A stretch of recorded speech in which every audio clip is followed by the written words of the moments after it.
नमस्कार प्यारे साथियों, अश्विनी जीएस क्लासेस में आप सबका स्वागत है। मैं अश्विनी द्विवेदी आज आप लोगों के समक्ष ज्योग्राफी में बहुत ही महत्वपूर्ण टॉपिक को लेकर के आया हूं। और ज्योग्राफी में आज का महत्वपूर्ण टॉपिक है इंटरनल स्ट्रक्चर ऑफ अर्थ। क्या है? इंटरनल स्ट्रक्चर ऑफ अर्थ मतलब पृथ्वी की आंतरिक संरचना। क्या है? पृथ्वी की आंतरिक संरचना है प्यारे साथियों। ये देख रहे हैं आप कि पृथ्वी की आंतरिक संरचना मतलब इंटरनल स्ट्रक्चर ऑफ अर्थ के बारे में आया पढ़ेंगे। देखिए, इंटरनल स्ट्रक्चर ऑफ अर्थ को मैं बहुत ही सिंप्लिसिटी तरीके से, बहुत ही आसान तरीके से एक टेबल के माध्यम से समझाने का प्रयास किया हूँ। आपको एक ग्राफ के माध्यम से समझाने का प्रयास किया हूँ, क्योंकि इस ग्राफ से यदि आप समझ लेते हैं इंटरनल स्ट्रक्चर ऑफ अर्थ को, तो बहुत सारी चीज़ों की जानकारी आपको यहीं पे मैं दे दूंगा। प्यारे साथियों, वीडियो को अंत तक जरूर देखिएगा और वीडियो को लाइक, सब्सक्राइब, शेयर करना मत भूलिएगा और कमेंट बॉक्स में कमेंट जरूर लिखिएगा कि वीडियो आपको कैसा लगा। आइए हम सब चर्चा करते हैं। इस क्रम में देखिए, पृथ्वी की आंतरिक संरचना इंटरनल स्ट्रक्चर ऑफ अर्थ के बारे में यदि हम चर्चा करते हैं तो सबसे पहले हम ये पाते हैं कि जो पृथ्वी है उसके आंतरिक संरचना के बारे में जानकारी के लिए भूवैज्ञानिकों में मतभेद है। क्या है? भूवैज्ञानिकों में बहुत ज़्यादा मतभेद है यहाँ पर। और मतभेद इसलिए है क्योंकि पृथ्वी की आंतरिक भाग में यदि प्रत्यक्ष जानकारी की बात किया जाए, पृथ्वी के आंतरिक भाग में यदि प्रत्यक्ष जानकारी की बात किया जाए तो अब तक गहरा, यदि मेरियाना ट्रेंच जो सबसे बड़ा गहरा गर्त है पृथ्वी के ऊपर, जो प्रशांत महासागर में फिलीपींस द्वीप समूह के पास है, तो वह भी लगभग जो है सो 11-12 किलोमीटर से ज़्यादा नहीं है। और आपका जो तेल के कुएं जो आपके इराक ईरान में पाए जाते हैं, वो भी हम लोगों की यदि बात किया जाए तो तेल के कुएं भी 10 से 15 किलोमीटर से ज़्यादा गहरे नहीं हैं। तो 10 से 15 किलोमीटर तक ही प्रत्यक्ष जानकारी हम लोगों को मिलती है। और बाकी पृथ्वी के आंतरिक भागों में कौन सी चीज़ें पाई जाती हैं, कौन से एलिमेंट्स तत्व पाए जाते हैं, इसके बारे में हम लोगों को दूसरे स्रोतों पर मतलब अज्ञात स्रोतों पर डिपेंड रहना पड़ता है। अज्ञात स्रोतों का मतलब यहाँ पर यह है कि जो अज्ञात स्रोतों पर डिपेंड रहना पड़ता है हम लोगों को, इसका समझाने का मतलब या कहने का मतलब मेरा यह है कि पृथ्वी के आंतरिक भाग में कौन कौन सी चीज़ें पाई जाती हैं, दो चीज़ों पर यहाँ पर डिपेंड करती है। दो साधन हैं हमारे पास। एक साधन माना जाता है आर्टिफिशियल सोर्स। आर्टिफिशियल सोर्स माना जाता है अप्राकृतिक साधन जिसे कहा जाता है। क्या बोलते हैं? अप्राकृतिक साधन। पृथ्वी के आंतरिक भागों के बारे में जानकारी प्राप्त करने के दो स्रोत मुख्य रूप से जाने जाते हैं। और फर्स्ट जो आपका सोर्स है यहाँ पर, उसे कहा जाता है आपका आर्टिफिशियल सोर्स बोलते हैं। क्या बोलते हैं? आर्टिफिशियल सोर्स मतलब अप्राकृतिक साधन। क्या है? अप्राकृतिक साधन। और दूसरा साधन जो होता है वह प्राकृतिक साधन है, वह नेचुरल सोर्स है।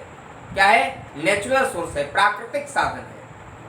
तो सबसे पहले हम बात करेंगे अप्राकृतिक साधनों के बारे में कि अप्राकृतिक साधन कौन कौन सी हैं जो पृथ्वी के आंतरिक संरचना के बारे में कुछ हद तक मुझे नॉलेज प्रोवाइड करते हैं, जानकारी देते हैं। जो अर्थ के इंटरनल स्ट्रक्चर के बारे में नॉलेज देते हैं, जो आर्टिफिशियल सोर्स हैं, उसके ऊपर हम थोड़ा सा फोकस करेंगे। तो आर्टिफिशियल सोर्स में कुछ महत्वपूर्ण पॉइंट आते हैं। जैसे इसमें जो पॉइंट आते हैं, आता है टेम्परेचर, तापमान। क्या आता है? अप्राकृतिक साधन। जैसे मैंने आपको बताया कि पहला पॉइंट क्या बताया, पहला साधन क्या है, तो साधन की यदि बात किया जाए, साधन जानकारी का साधन, पृथ्वी के आंतरिक संरचना के बारे में जानकारी के साधन को दो भागों में बांटते हैं। एक तो हो गया आपका अप्राकृतिक साधन हो गया आपका, एक समझ गए, आर्टिफिशियल सोर्स। और दूसरा होता है प्राकृतिक सोर्स होता है। क्या होता है? प्राकृतिक सोर्स होता है, एक नेचुरल सोर्स होता है। यही दो प्रकार के सोर्स हैं। तो जो अप्राकृतिक साधन है, इस अप्राकृतिक साधन में किन चीजों को शामिल किया जाता है उसके बारे में हमको देखना है। तो अप्राकृतिक साधन में टेम्परेचर को शामिल किया जाता है, डेंसिटी को शामिल किया जाता है, प्रेशर को शामिल किया जाता है। किसे शामिल किया जाता है, मैं क्या क्या बताया, तो यहाँ पर मैं आपको बताया कि आपका तापमान है, घनत्व है और दबाव है। समझ गए? डेंसिटी, घनत्व क्या है, प्रेशर है, दबाव और टेम्परेचर मतलब तापमान। इन तीन चीज़ों से हम लोगों को जानकारी प्राप्त होती है। आर्टिफिशियल सोर्स इन्हें कहा जाता है। इनसे भी इंटरनल स्ट्रक्चर ऑफ अर्थ को समझने में, नॉलेज गेन करने में थोड़ा बहुत हम लोगों को फायदा मिलता है। समझ गए? तो आइए हम सब चर्चा करते हैं सबसे पहले कि इंटरनल स्ट्रक्चर ऑफ अर्थ में हम सबसे पहले कुछ महत्वपूर्ण बातों की चर्चा करने वाले हैं यहाँ पर आपके सामने। तो सबसे पहले आप देख रहे हैं यहाँ पर कि हम टेम्परेचर को लेते हैं। किसे लेते हैं? टेम्परेचर को लेते हैं कि टेम्परेचर से कैसे अर्थ के इंटरनल स्ट्रक्चर के बारे में नॉलेज गेन होता है। तो टेम्परेचर जो होता है, टेम्परेचर आप जानते हैं तापमान होता है। किसी भी स्थान पर जो उष्मा होती है उसी को जो है सो टेम्परेचर होता है। और टेम्परेचर क्या है? तो टेम्परेचर को आप देख रहे हैं यहाँ पर कि जैसे टेम्परेचर आप यहाँ पर देखने पा रहे हैं कि जो आपका 100, ये आप देख रहे हैं कि ये आपका अर्थ का रेडियस, मान लीजिए आप, ये रेडियस है, ये रेडियस का बिंदु है। यहाँ से यहाँ पे आइए, यदि ये गोला को आप चारों कमर तरफ से घुमा देंगे तो आपका अर्थ बन जाएगा। लेकिन इसके चार भाग को करके एक भाग पे हम इंटरनल स्ट्रक्चर ऑफ अर्थ को समझाने की कोशिश कर रहे हैं। समझ रहे हैं हमारी बात को? जैसे यदि प्लस का चिन्ह कर दिया जाए, ये प्लस का चिन्ह कर दिया जाए और इसको गोला बना दिया जाए, ये पृथ्वी हो गया आपका। तो पृथ्वी का जो रेडियस होगा यहाँ पे आ जाएगा ना, इतना ये रेडियस हो जाएगा ना। तो इसके बारे में हम लोग को समझ रहे हैं यहाँ पर। तो हम लोग केवल इतनी की चर्चा करने वाले, केवल इतनी की चर्चा करने वाले हम लोग, इस भाग का, अर्थ का जो ए भाग है, इसी को हम लोग समझने की कोशिश कर रहे हैं केवल एक भाग से, कि और अंदर तक आएंगे हम लोग और देखेंगे कि कौन सी चीजें यहाँ पर क्या पाई जाती हैं और क्या विशेषताएं हैं इंटरनल स्ट्रक्चर ऑफ अर्थ के बारे में। केवल इसी की जानकारी मैं कर रहा हूँ।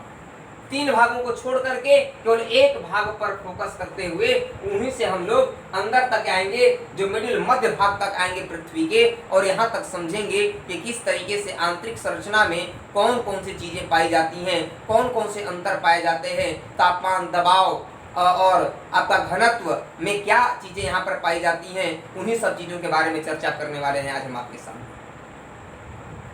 इसको समझने से पहले सबसे पहले आप देख रहे हो यहाँ पर कि टेम्परेचर, देखो टेम्परेचर जो होता है, आप ये देख रहे हो कि जो अर्थ का जो ये पार्ट है, ये आपका अर्थ का जो पार्ट है, मैं यहाँ पर डिवाइड कर दिया हूँ, ये 0 किलोमीटर है। क्या है यह?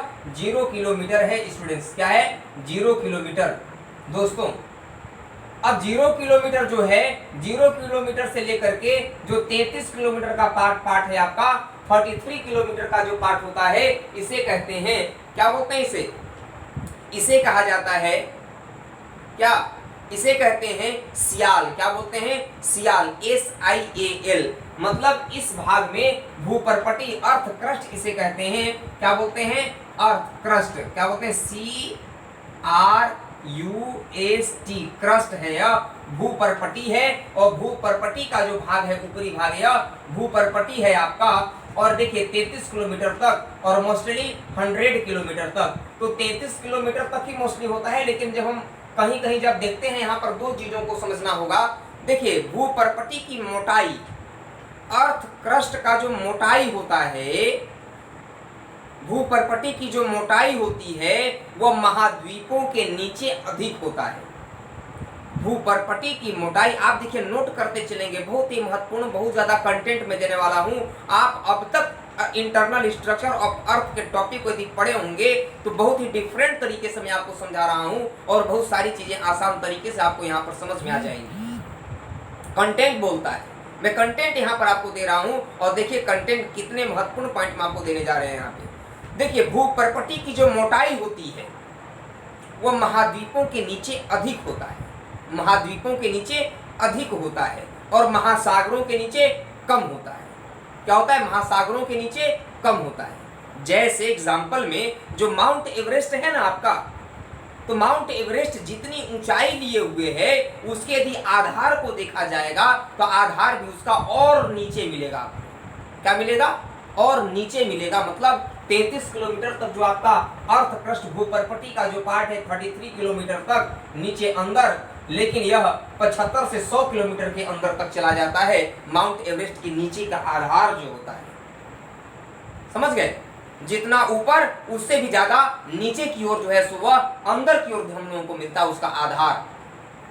और ये अगर महासागर में आप देखेंगे तो महासागरों में क्या होता है कि उसका जो आधार होता है वो बड़ा कम होता है। क्या होता है? उसका आधार बड़ा कम होता है। तो भूपर्पटी की मोटाई क्या होता है? तो महाद्वीपों पर कंटिनेंट के ऊपर अर्थ क्रस्ट की मोटाई जो कंटिनेंट पर अगर देखा जाए तो कंटिनेंट के नीचे अधिक होता है, जबकि महासागर जो ओशियन है उनके नीचे कम होता है। और इसी की मोटाई को कहा जाता है मोहो असंबद्धता, मोहो डिसकंटिन्यूटी कहते हैं। क्या बोलते हैं? मोहो डिसकंटिन्यूटी कहा जाता है, या इस मोटाई के अंतर को हम समझते हैं कैसे? मोहो डिसकंटिन्यूटी के माध्यम से ही, मोहो डिसकंटिन्यूटी के सहयोग से ही हम इस बात को जानते हैं। दरअसल यहाँ पर नाम जो था उनका नाम था मोहोरोविसिस।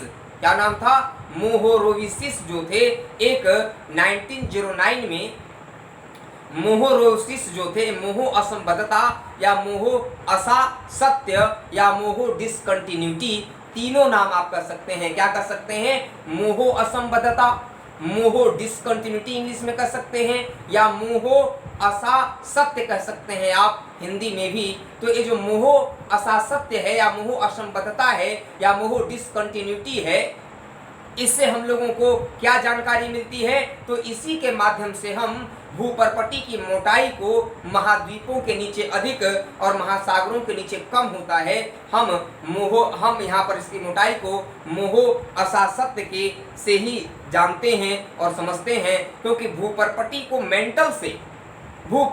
मेंटल से अलग करने में सबसे बड़ा योगदान मोहो असंबद्धता का ही है।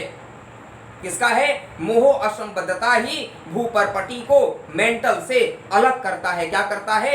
अलग करता है, सेपरेट करता है। जैसे आप यहाँ पर देख रहे हो कि 33 किलोमीटर तक जब आप यहाँ पर आओगे तो ये तो हो गया आपका सियाल मतलब भूपर्पटी का जो पार्ट है 33 किलोमीटर तक सिलिका एंड एल्युमिनियम से बना है। किससे बना है? सिलिका एंड एल्युमिनियम की मात्रा यहाँ पर ज्यादा है। और 100 किलोमीटर क्यों? क्योंकि मैं बता दिया कि जो भूपर्पटी की मोटाई होती है महाद्वीपों के ऊपर ज्यादा होता है, इसलिए नीचे भी भूपर्पटी की कुछ भाग चीजें आ जाती हैं कभी कभी। तो देखिए यहाँ पर जो है 100 किलोमीटर जो है, तो ये भाग क्या हो गया? यहाँ पर आप देख रहे हो कि ये आपका भूपर्पटी का पार्ट आ रहा है जिसे कहा गया है। तो यहाँ पर बात को समझोगे दो बातों को कि देखो, ऊपरी भूपर्पटी अपर क्रस्ट और लोअर क्रस्ट, अपर क्रस्ट और लोअर क्रस्ट। अपर क्रस्ट ऊपर होगा, लोअर क्रस्ट नीचे होगा। अपर क्रस्ट ऊपर और लोअर क्रस्ट नीचे। तो अपर क्रस्ट और लोअर क्रस्ट के बीच में ऊपरी भूपर्पटी और निचली भूपर्पटी के बीच में एक वहां पर जुड़ा हुआ है, अंतर होता है।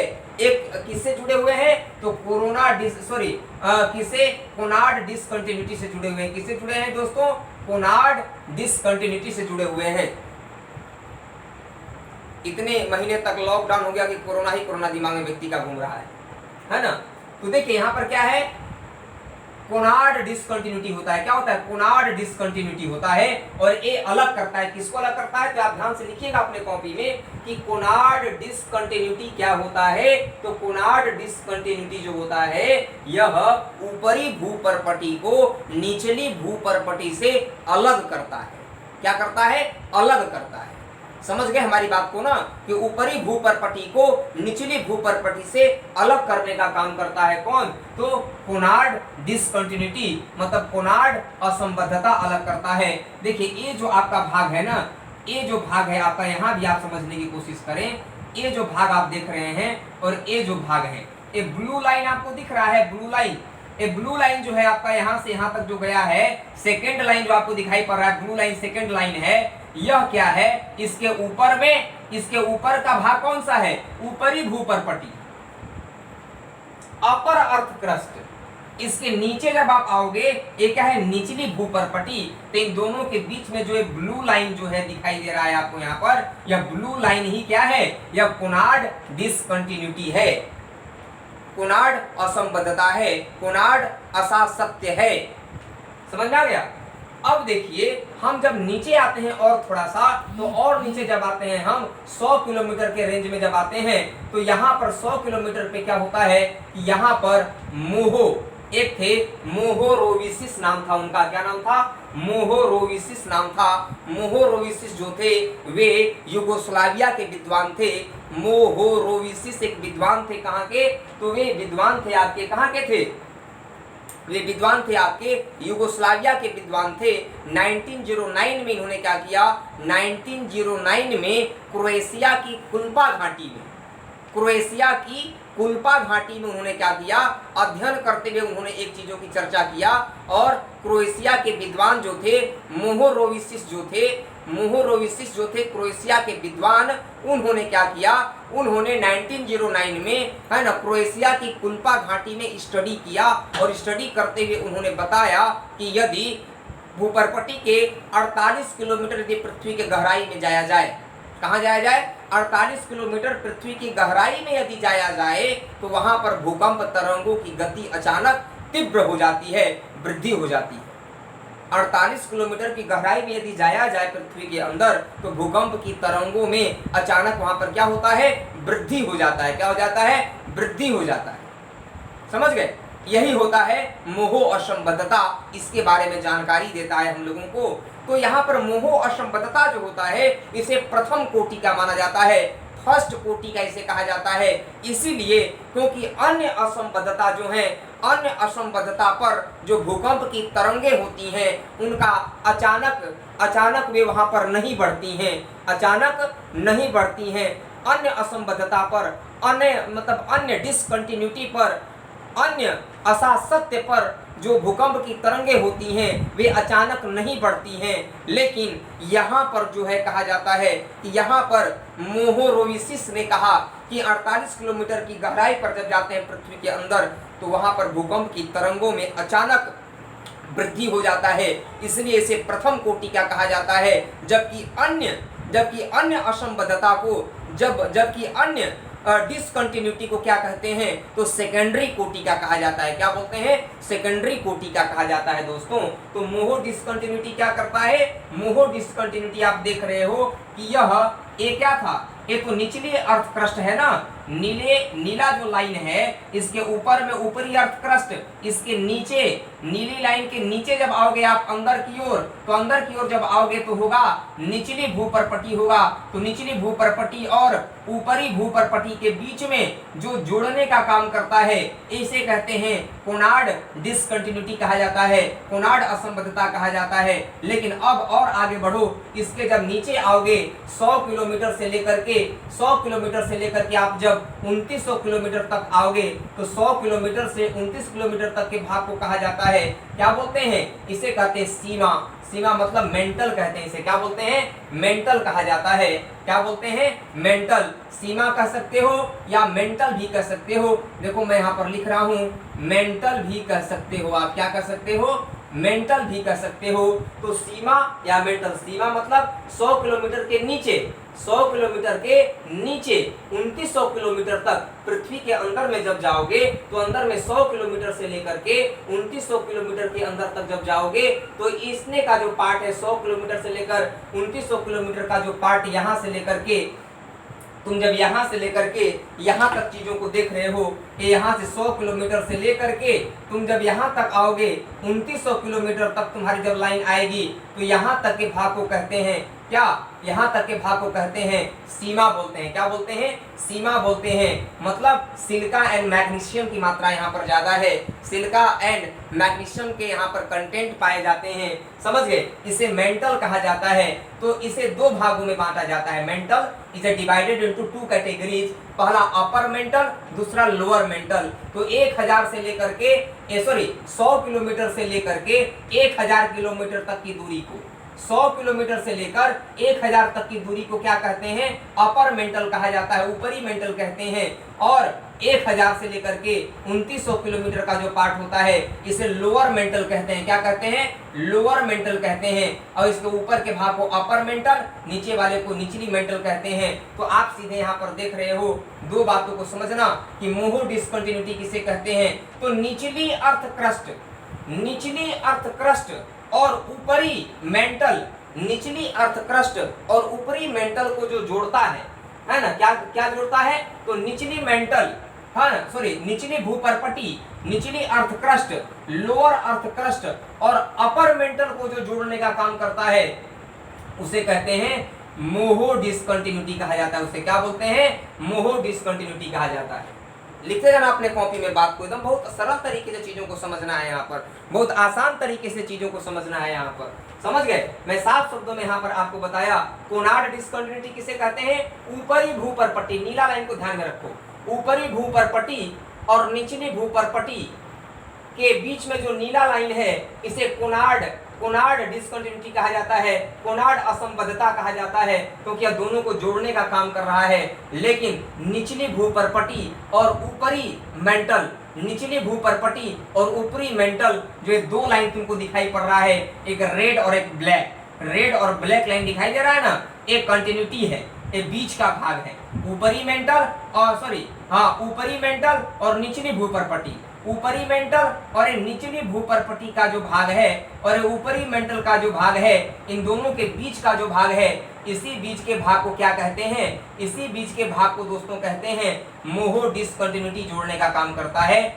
मोहो डिसकंटिन्यूटी जोड़ने का काम करता है। तब आप भूलोगे नहीं ना मोहो डिसकंटिन्यूटी के बारे में, याद रखना। चलो अब हम आगे बढ़ते हैं। जब आप बढ़ोगे तो देखो यहाँ पर अपर मेंटल और लोअर मेंटल को जो जोड़ता है, अपर मेंटल और लोअर मेंटल के बीच का जो भाग है, अपर मेंटल और लोअर मेंटल, देख रहे हो बात को।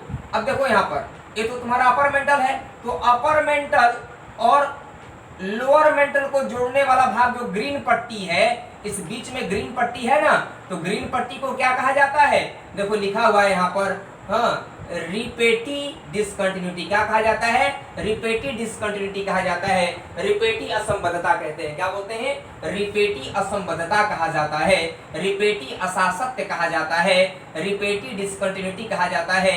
जो ग्रीन वाला भाग है यह रिपेटी डिसकंटिन्यूटी किसे कहते हैं, तो अपर मेंटल और लोअर मेंटल को जो जोड़ने वाला भाग होता है बीच में, इसी को बोलते हैं हाँ पेरेटी डिसकंटिन्यूटी बोलते हैं, ठीक है ना, पेरेटी डिसकंटिन्यूटी इसे कहा जाता है।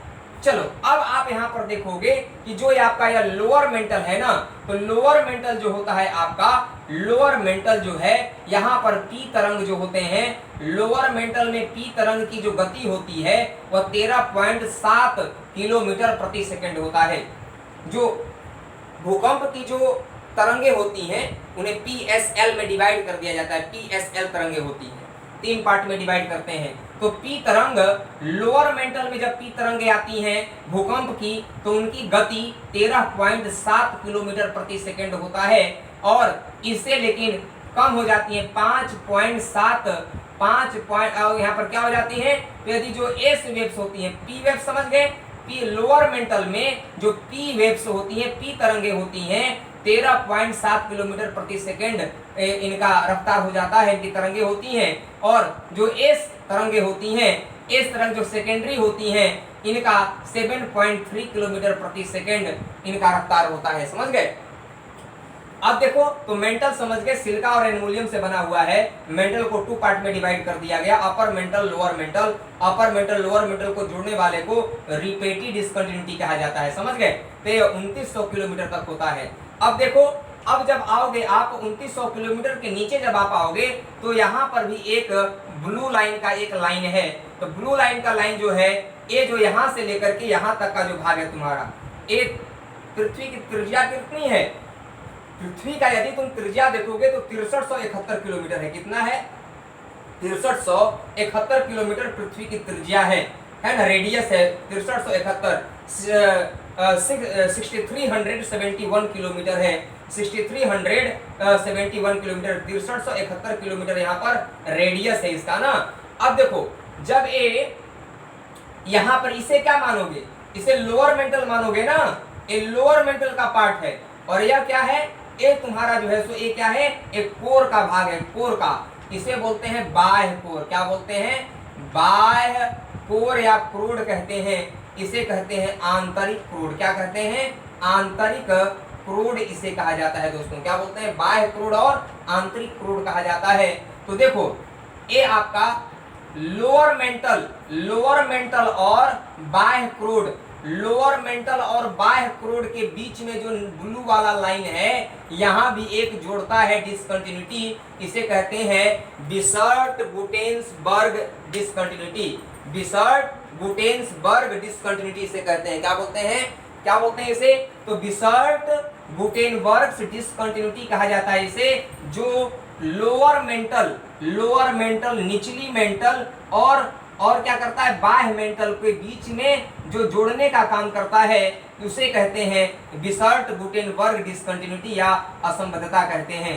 1940 में इसकी खोज की गई थी, 1940 में गुटेनबर्ग के द्वारा इसकी खोज की गई थी, तो इसे ध्यान रखना आप लोग। इसे जब आप और नीचे आ पाओगे तो अब देखो, ये तो आपका बाह्य क्रोड का निचला भाग हो गया ना, और आंतरिक क्रोड का ऊपरी भाग।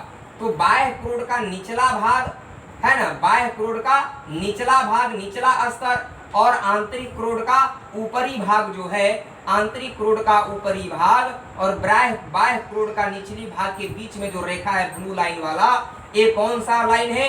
ये जोड़ने का काम कौन करता है इन दोनों को? तो लेहमान डिसकंटिन्यूटी जोड़ता है, लेहमान डिसकंटिन्यूटी जोड़ता है, मतलब लेहमान असंबद्धता इसे जोड़ने का काम करता है। और यह को जो क्रोड है आपका, क्रोड को भी दो पार्ट में डिवाइड करते हैं मेंटल की तरह, बाह्य क्रोड, आंतरिक क्रोड, जो निके से बना हुआ है, nickel and ferrous, NiFe, nickel and ferrous, nickel and ferrous से बना हुआ है। ये पूरा सॉलिड है, यहीं से मैग्नेटिक फोर्स काम करता है, गुरुत्वाकर्षण बल यहीं से काम करता है। यह कुछ लिक्विड पार्ट में होता है, मेंटल भी लिक्विड पार्ट में होता है, और बाह्य क्रोड का भी कुछ भाग लिक्विड पार्ट में होता है, लेकिन ये भाग बिल्कुल ठोस होता है प्यारे दोस्तों। क्या होता है? ठोस होता है। समझ गए? तो मैं इस सेशन को यहीं पे समाप्त करता हूं। इस सेशन को हम लोग आगे की चीज़ों को भी समझेंगे अगले सेशन में, अगले क्लास में। तो प्यारे दोस्तों, वीडियो आपको कैसा लगा कमेंट बॉक्स में कमेंट जरूर लिखना। आज के लिए बस इतना ही। नमस्कार, जय हिंद।